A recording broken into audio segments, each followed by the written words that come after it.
nung bigla ng kayang pangamatay. At bago tamo, yung malakas siya kamo, panagkakatawa, masaya kaya kamo sa halubilo, kaya ginanmamangan, at masayang kaya bawat oras. At kay mabilis na milyari, bigla na tamong likuan.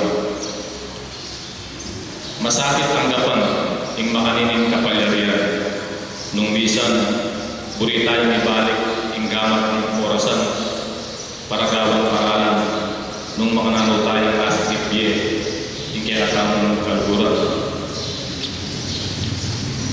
Kayong milyari kang timboy, nakalpong may inayang, kayong marami ng pangamate.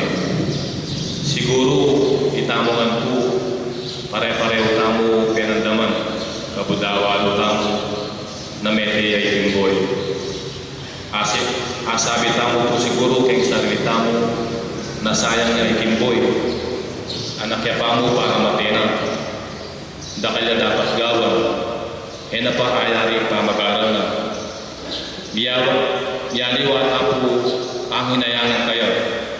Ading mahilig kayong basketball, sigurado sa sabyanda kayong sarili da. Sayang, biyasa ya pa mo kayong basketball. Maraga na kaya pa mo, simple ang mamyano. Pakanta po siguro yung panandaman tamo, samot-samot na. Malungkot, manghinayang, uling anak ya pa. Sayang ya. Penandaman tapo ini, uling ikimboy, meging malapit ne po kayong puso tamo. Ang pohuli na itang ugali na maganaka, simple at magalang. Ako po, itapang mga palitan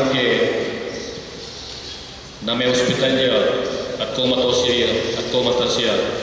Labis ko pong melungkot at manginayang Guatamatea. Ako po kayong sarili ko. Kanya pong dalawang biya kayong ospital, kaya be kay Consyal Boy at Consyal J. Manalo.